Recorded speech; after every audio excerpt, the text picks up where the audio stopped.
안녕하세요. 8월 12일 화요일 아침마다 새로운 이성진 목사입니다. 오늘 하루도 주님의 손 꼭 붙잡고 믿음의 행진을 할 수 있기를 바랍니다. 오늘 묵상 본문은 창세기 41장 1절에서 57절이고요. 1절 말씀을 제가 읽지요. 만 2년 후에 바로가 꿈을 꾼 중 자기가 나일 강가에 서 있는데, 아멘. 창세기 41장은 바로 왕의 꿈과 해석이 있는 장이지요. 41장의 활약을 위해서 어쩌면 요셉은 13년 동안 그 고생을 한 것입니다. 정말 통쾌한 장입니다. 앞에서 요셉은 3년 동안 억울한 감옥살이를 하게 되죠. 왜 하나님은 죄 없는 요셉을 감옥에 그렇게 가두어 두었을까요? 뒤에 가보면 그 하나님의 섭리, 그 이유를 정확하게 알게 되죠. 요셉은 감옥에서 나가자마자 엄청난 행정력으로 이집트를 장악해 나갑니다. 요셉은 준비된 리더였습니다. 그 준비를 어디서 했을까요? 감옥에서 했다는 거예요. 보디발의 집에서는 이집트 행정을 배울 수가 없었지요. 보디발의 집에서는 살림을 제대로 배울 수는 있었지만 이집트 공무원들이 어떻게 일하는가는 알 수가 없었습니다. 요셉은 감옥에서 이집트 공무원들이 어떻게 일하는지를 배웠습니다.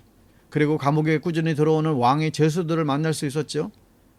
감옥에서 남아도는 게 시간이잖아요. 요셉은 그들을 섬겼고 그들과 깊은 대화를 나누면서 이집트 정부가 어떻게 돌아가는 것을 정확하게 배울 수가 있었습니다. 그리고 요셉에게 신세를 진 왕의 죄수들과 친해졌습니다.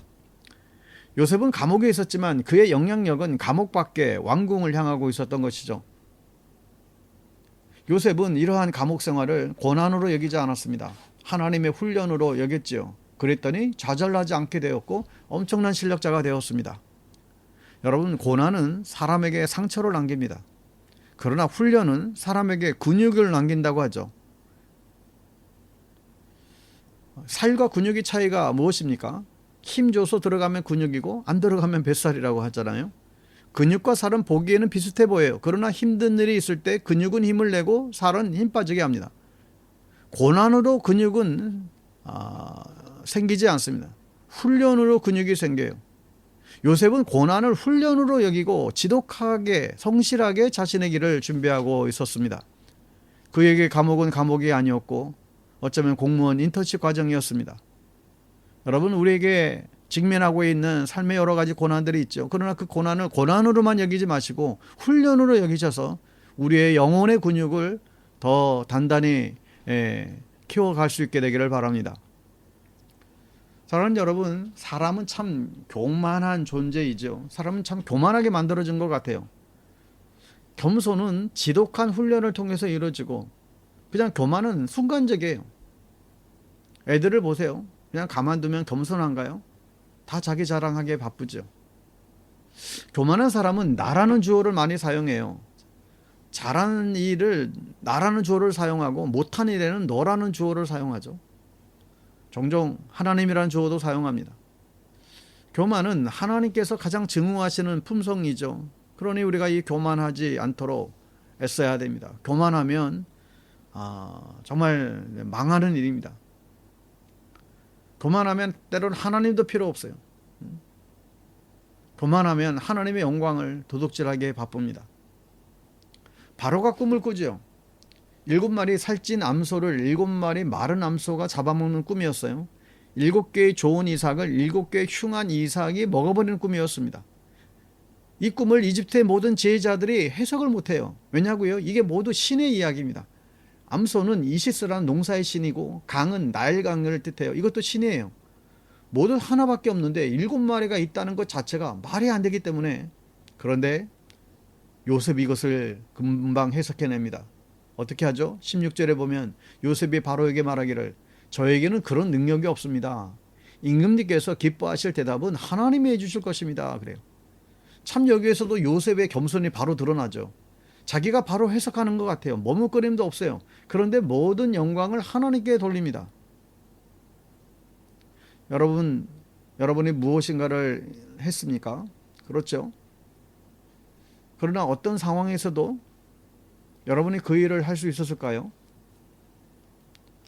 우리는 어떤 상황 가운데에서 어떤 일에 부딪혔을 때, 또 그 일을 성취했을 때, 이 일을 하나님이 도우셨구나, 하나님이 나에게 은혜를 베푸셨구나, 그런 마음이 굉장히 중요합니다. 요셉의 고백이 그랬습니다. 늘 겸손했어요. 내가 하면 되는 일이 있었어요. 그러나 하나님께서 도와야 내가 할 수 있다. 우리가 요셉같이 늘 겸손한 모습으로 우리가 살 수 있기를 바랍니다. 요셉이 꿈을 듣고는 단숨에 해석을 해냅니다. 7년 동안 풍년이 있을 것이고 7년 동안 흉년이 있을 것인데, 두 번 반복된 이유는 하나님께서 반드시 이 일을 하시겠다는 의지의 표시라는 거예요. 사람들은 그의 해석에 아무 말도 대꾸할 수가 없었죠. 너무 정확했고 자기들을 한마디도 못했기 때문입니다. 게다가 요셉은 해결책도 제시하죠. 34절에 보면 임금님께서는 전국의 관리들을 임명하셔서 풍년이 계속되는 7해 동안에 이집트 땅에서 거둔 것의 5분의 1을 해마다 받아들이도록 하심이 좋을 듯합니다. 이 5분의 1을 세금으로 거둬들이라는 거예요. 세금으로 미리 거두어 창고에 들이고 흉년을 대비하라고 대비책을 얘기해 줍니다. 바로는 이 요셉의 꿈 해몽에 감탄을 하며 바로 요셉을 총리로 내세우죠. 지금 이 계획을 가지고 추진할 수 있는 사람이 누가 있겠어요? 비록 외국인 노예지만 요셉 말고는 이 일을 할 수 있는 능력이 없었습니다. 인정사정 보지 않고 세금 거둘 사람은 아무도 모르는 이 요셉이 적임자이죠. 44절에 바로가 요셉에게 말합니다. 나는 바로다. 이집트 온 땅에서 총리의 허락이 없이는 어느 누구도 손 하나 발 하나 움직이지 못한다. 나는 바로다. 내가 정하는데 누가 반항을 하냐. 그러니 무조건 요셉의 말 따르라고 완벽한 고난을 내어주죠. 여러분, 요셉이 잘한 게 뭡니까? 그 문제만 제시한 것이 아니라, 문제만 밝혀낸 것이 아니라 대책도 같이 이야기한 거예요. 여러분, 보통 사람들은 문제를 잘 지적하죠. 윗사람 욕하는 것은 누구나 합니다. 그런데 본인이 해도 대책이 없어요. 교회 안에도 이런 분들이 계시죠. 이런 분들이 교회 일꾼이 되면 큰일 납니다. 지난 주일에도 말씀 나눴듯이 부족함을 지적만 하고 아무런 대안을 내놓지 않는 사람들이 리더가 되게 되면 교회는 굉장히 어려움에 빠지게 됩니다. 요셉 같은 사람들이 많아지게 되기를 바랍니다. 그는 문제를 알고 해결책을 제시했어요. 여러분들도 비판에 눈만 세우는 것이 아니라 요셉처럼 대책을 갖고 살 수 있는 그런 하나님의 사람들 될 수 있기를 간절히 바랍니다.